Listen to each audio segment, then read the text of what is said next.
오늘 이 시간 함께 은혜 나눌 하나님의 말씀은 시편 43편 1절부터 5절까지의 말씀입니다.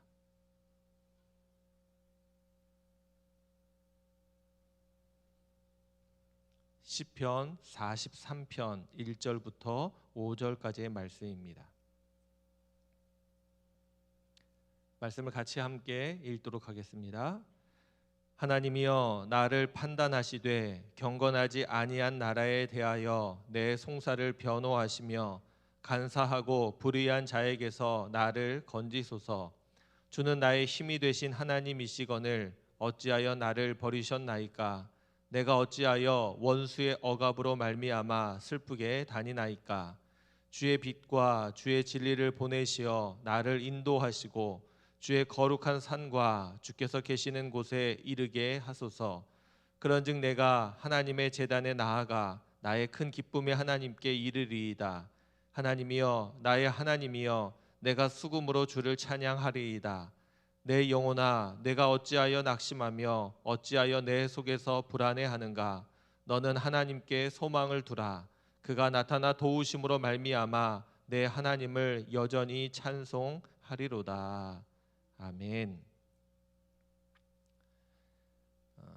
한 기독교 신문 뉴스를 통해서 미국에서 한인 목회를 17년 하시다가 그 목회를 그만하시고 한국에 들어와서 김치찌개 집을 운영하시는 한 목사님의 이야기를 듣게 되었습니다. 그래서 좀 찾아보니까 기독교 텔레비전에서 예전이었던 것 같아요. 사제와 목사 김치찌개로 청년을 품다라는 제목의 어떤 기사가 있었더라고요.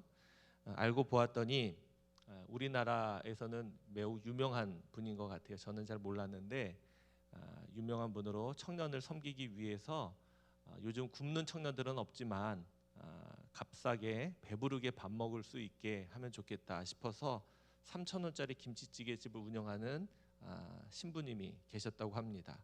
그 이야기를 듣고 나서 미국에서 목회하던 이 목사님이 저것이 정말로 귀한 일이구나라는 생각이 들었는지 마음이 뜨거워졌다고 합니다. 그래서 한국에 들어와 그 신부님께 2호점을 내겠다라는 허락을 받고 김치찌개집을 운영하게 되었다, 그런 이야기를 하는 겁니다. 그리고 인터뷰를 통해서 그 목사님은 이것을 운영하는 것이 나는 또 다른 목회다, 그런 이야기를 하셨다고 하더라고요. 그래서 알아봤더니 이 신부님이 그런 마음으로 운영하는 그 김치찌개집이 저는 멀리 있는 줄 알았는데 정릉시장 안에 있는 겁니다. 가까운 곳에 있었는데 몰랐더라고요.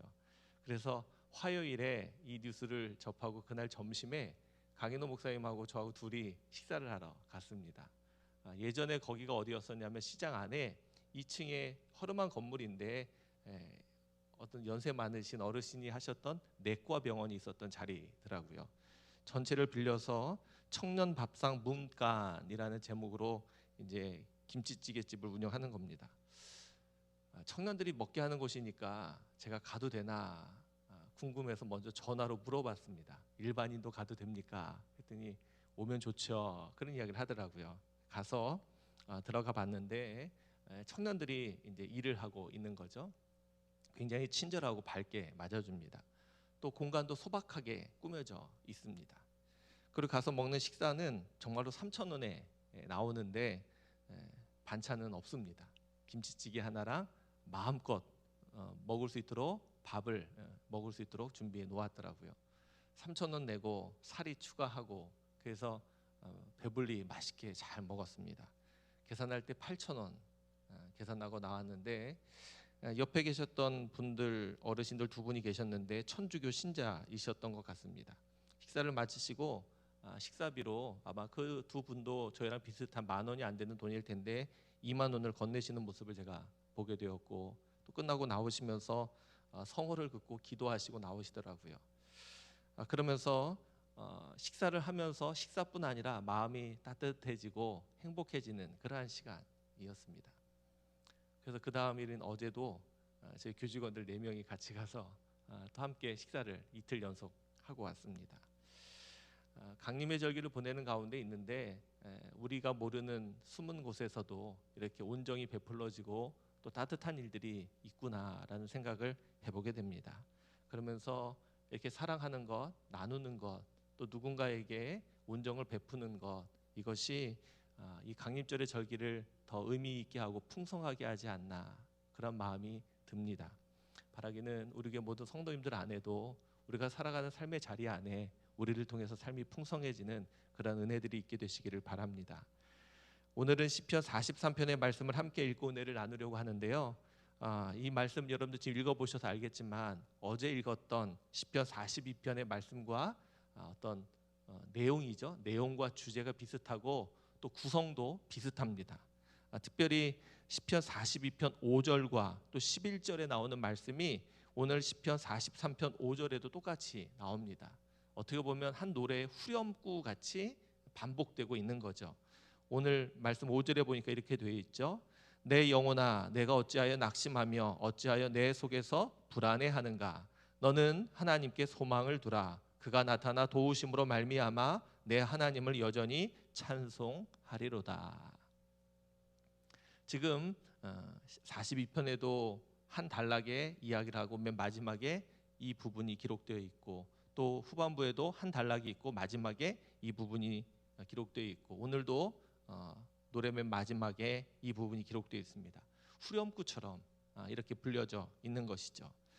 그러면 시편의 내용을 살펴보면서 이 시의 시대적이고 또 역사적인 배경이나 어떤 구체적인 사건이 무엇이었는지는 우리는 알 수 없습니다. 그러나 이 고백 안에 담긴 이야기를 놓고 볼 때 그에게 일어나고 있는 일이 어떤 일이었는지, 또 그래서 그 일로 말미암아 이 시인의 마음이, 또 그의 영적인 부분이 어떠했는지를 알 수 있는 겁니다. 뭐라고 말하고 있습니까? 내 영혼아, 내가 어찌하여 낙심하며 어찌하여 내 속에서 불안해하는가. 지금 그는 큰 낙심에 빠져 있는 겁니다. 그래서 그 낙심으로 인해서 마음이 불안한 겁니다. 왜 그런가? 그래도 조금 더 유심히 살펴보기 위해서 찾아보면 1절, 2절 말씀이죠. 하나님께서 나를 판단하시되 경건하지 아니한 나라에 대하여 내 송사를 변호하시며 간사하고 불의한 자에게서 나를 건지소서. 주는 나의 힘이 되신 하나님이시거늘 어찌하여 나를 버리셨나이까. 내가 어찌하여 원수의 억압으로 말미암아 슬프게 다니나이까. 지금 시인은 간사하고 불의한 자들로 인해서 큰 어려움을 겪고 있는 겁니다. 억울한 누명을 쓴 것일 수도 있고, 아니면 그들의 공격으로 인해서 자신이 힘들 수도 있는 겁니다. 어떤 외부적인 그런 요인과 억압으로 인해서 지금 그는 낙심한 겁니다. 큰 낙심에 빠진 겁니다. 믿음의 사람들에게 있어서 이 낙심이라는 표현이 맞는지 모르겠는데, 낙심이라는 것은 매우 큰 충격을 말하죠. 교회를 잘 다니시다가 마음이 낙심돼서 교회를 떠나시는 분들 계시다, 그런 말 하지 않습니까? 이만큼 마음이 무너지는 일은 아주 큰 일입니다. 그렇죠? 우리가 살아가면서 우리의 마음을 무너뜨리는 일, 힘들고 어렵지만 그럼에도 불구하고 우리는 어떻습니까? 무너질 일들이 크지만 낙심하지 않고 그 마음을 어떻게 해서든지 버티려고 합니다. 만약에 진짜 낙심하게 되면 많은 사람들이 그 삶을 포기하게 되는 것 아니겠습니까? 근데 시인은 지금 그렇게 낙심하고 있는 겁니다. 그러니 우리가 어떤 것인지 구체적인지 모르지만 그의 마음이 매우 힘들고 어렵다라는 것을 생각해 볼 수 있습니다. 뿐만 아니라 지금 그는 어떠합니까? 하나님이 나를 버리셨다. 하나님이 나를 버리셨다. 그렇게 말하고 있는 겁니다. 그래서 불안해하고 있는 겁니다. 여러분들, 하나님이 나를 버리셨다, 혹시 이렇게 외쳐보신 적 있으십니까? 아마 그런 적은 없으실 것 같아요. 부모가 나를 버렸다, 누군가가 나를 버렸다, 이런 마음, 이게 얼마나 슬프고 안타까운 마음입니까? 그런데 심지어는 하나님은 영원히 우리를 버리지 않으시고 언제라도 우리를 사랑하신다고 하셨는데, 그 하나님이 나를 버리셨다라고 말할 수밖에 없는 그 처지, 그 상황, 혹시 이해하실 수 있겠습니까? 지금 시인은 자기의 입술로 하나님이 나를 버리셨다라고 고백할 수밖에 없는 그런 불안과 어려움의 처지에 지금 놓여 있었다라는 겁니다. 그 표현이 조금 더 구체적으로 나와 있는 것이 시편 42편 3절입니다. 사람들이 종일 내게 하는 말이 내 하나님이 어디 있느냐 하오니 내 눈물이 주야로 내 음식이 되었나이다. 평소 아마 이 시인은 신앙을 지키며 믿음 안에서 신실하게 살아왔던 사람이었던 것 같아요. 그런데 그가 이렇게 낙심할 수밖에 없는 어려운 처지를 겪게 되자 주변 사람들이 그를 향해서 조롱하는 겁니다. 너가 그렇게 믿고 있었던 하나님, 너의 힘과 능력이 되었던 그 하나님이 지금 어디 계시냐? 그렇다면 너를 도와주실 텐데 아무것도 하지 않으시는 것 보니까 하나님이 없는 것 같다. 그렇게 이야기를 하는 겁니다. 그런 이야기를 듣게 되면서 이 시인의 마음이 어떻게 됩니까? 정말 그런가? 정말 그런가? 정말 하나님이 나를 버리셨나? 라는 생각 때문에 불안해하고 있는 겁니다. 이해하실 수 있으시죠? 어떤 사건인지는 모르지만 이 시인의 마음이 지금 매우 힘들고 어렵다라는 것을 눈여겨볼 수 있는 겁니다. 그런데 한번 잘 생각해 보시기 바랍니다. 하나님이 나를 어찌하여 버리셨나이까? 라고 말하는 이 고백은 정말로 하나님이 나를 버렸다라고 말하고 있는 겁니까? 아니거든요. 우리가 이 비슷한 외침 고백이 기억나지 않으십니까? 신약 성경에 보면 예수님께서 십자가 지시고 마지막 돌아가실 때 외치셨던 말씀 아닙니까? 엘리 엘리 라마 사박다니. 나의 하나님 어찌하여 나를 버리셨나이까? 이 외침은 하나님이 진짜 나를 버리셨다라고 하는 외침이 아니라는 겁니다. 이 외침은 본인이 겪고 있는 고통과 고난이 크기 때문에 그렇게 외치지만 틀림없이 그 안에는 하나님이 나를 버리지 않았다라는 확신이 담겨진 외침이요 고백이라는 겁니다. 이 시인은 그렇게 큰 절망과 낙심 또 그 일로 인해 큰 불안을 겪고 있지만 그럼에도 불구하고 그는 3절과 4절처럼 나아갑니다. 주의 빛과 주의 진리를 보내시어 나를 인도하시고 주의 거룩한 산과 주께서 계시는 곳에 이르게 하소서.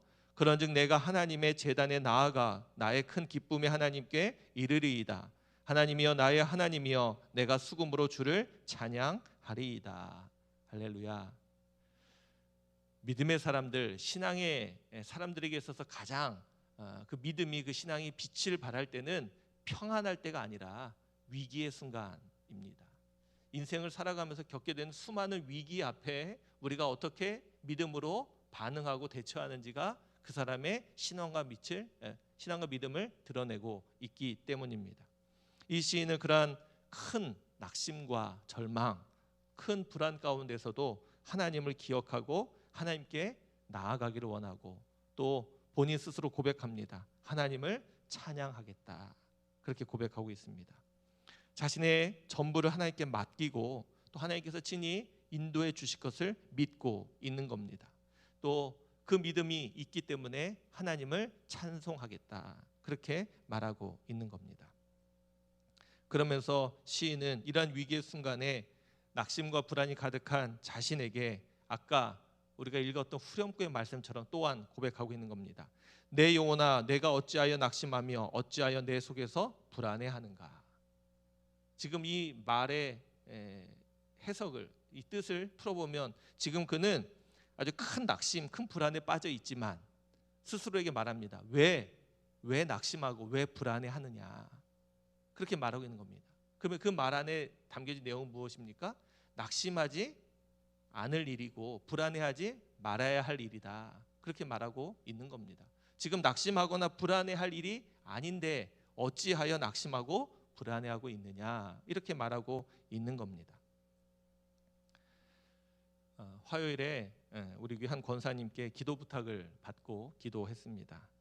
아들이 팔이 이제 부러져서 오래 되었는데 잘 치료가 되지 않아 대학병원에서 수술을 받게 된 일입니다.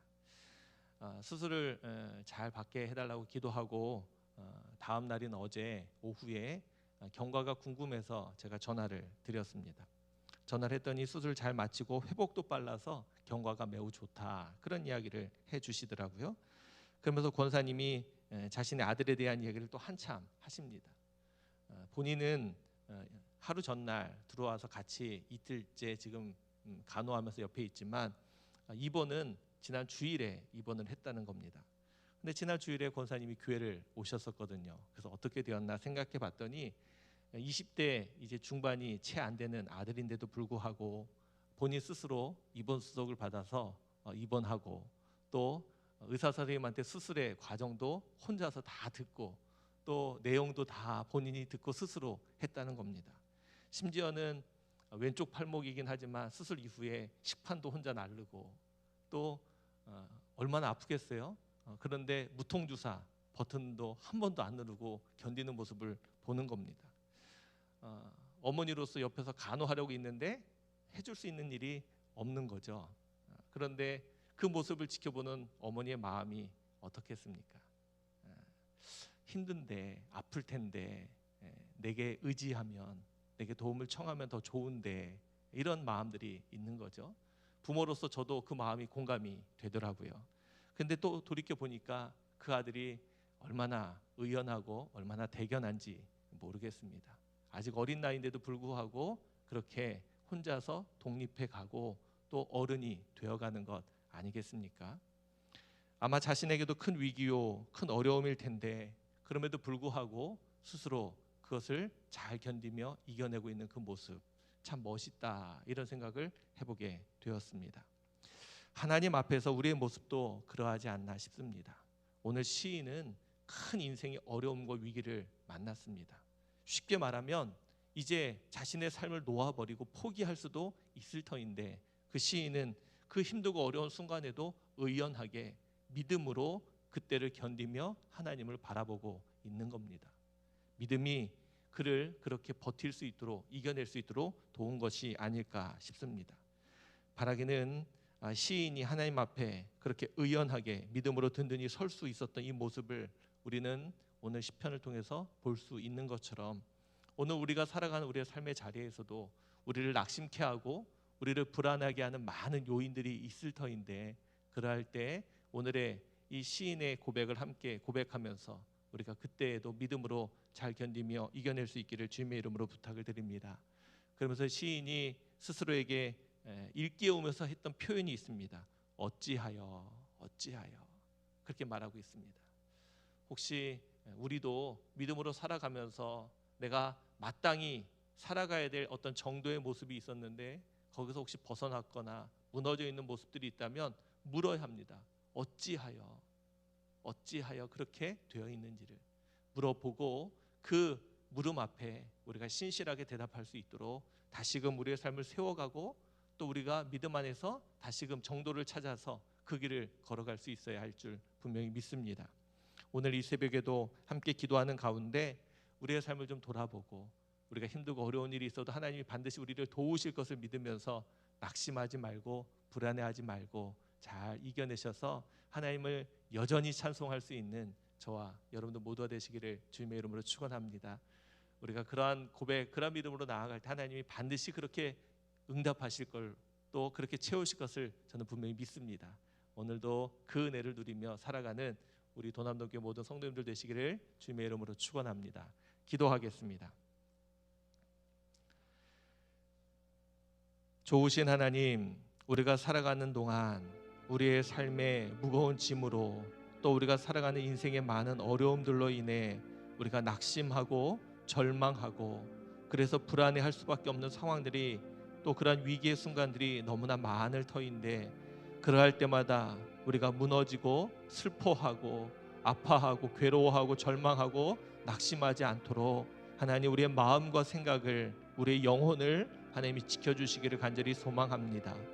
하나님 오늘 시인이 스스로에게 물으며 본인도 낙심하고 절망하고 또 불안해할 수밖에 없는 상황 속에 있었지만 어찌하여 낙심하느냐 어찌하여 불안해하느냐 라며 스스로를 일깨워 하나님 앞에 다시 한번 믿음으로 서게 하시고 또 달려갔던 것 기억합니다. 하나님 우리도 시인처럼 우리의 삶에 일어나고 있는 이유 없는 고난과 아픔과 많은 문제들 앞에 우리가 우리 스스로를 일깨우게 하시고 하나님 낙심하지 않고 불안해하지 않고 오히려 위기와 어려움의 순간에 믿음으로 견디며 이겨낼 수 있는 우리들 되게 해 주옵소서. 우리의 연약했던 믿음이 우리의 작은 믿음이 하나님 인생의 고난과 역경을 통해 강건해지게 하시고 하나님 앞에 더 굳건해지게 하셔서 의연한 모습으로 더 귀한 믿음의 성숙함으로 나아갈 수 있는 우리들 되게 해 주옵소서. 하나님, 우리 주님 오심을 기다리며 은혜의 절기, 강림의 절기를 보내는 가운데 있습니다. 이때에 오늘 주신 말씀을 기억하며 우리가 하나님 살아계신 것을 분명히 믿고 다시 오실 것을 기억하며 살아가는 우리들 되게 해주시고, 하나님 주님의 뜻을 기억하여 이때에 하나님 어두움 가운데 있는 이들에게 빛을 비추이며 하나님 그들에게 주의 사랑과 주의 은혜를 전하며 나눌 수 있는 우리들 되게 해 주옵소서. 오늘 이 새벽에도 우리의 삶을 돌아보고 또 우리의 삶에 무너지고 또 연약한 부분들을 하나님이 친히 도우실 것을 믿으며 하나님 앞에 찬양하며 또 믿음으로 맡기며 나아가는 거룩한 시간이 되게 해 주옵소서. 우리 사랑하는 도남동교회 모든 성도님들 한 분 한 분을 지켜주시고 어느 곳에서 하나님 어떠한 모습으로 살아가든지 동행해 주시며 하나님의 끝없는 사랑, 변함없는 사랑을 보이시고 나타내 주옵소서. 오늘 이 새벽에도 하나님 앞에 믿음으로 기도합니다. 하나님, 기도하는 것 하나님이 다 아시오니 신실하게 응답해 주시고 가장 선한 길로 이끌어 주옵소서. 이 새벽에도 믿음으로 기도하는 모든 종들에게 풍성한 은혜로, 은혜 위에 은혜로 주께서 함께해 주옵소서.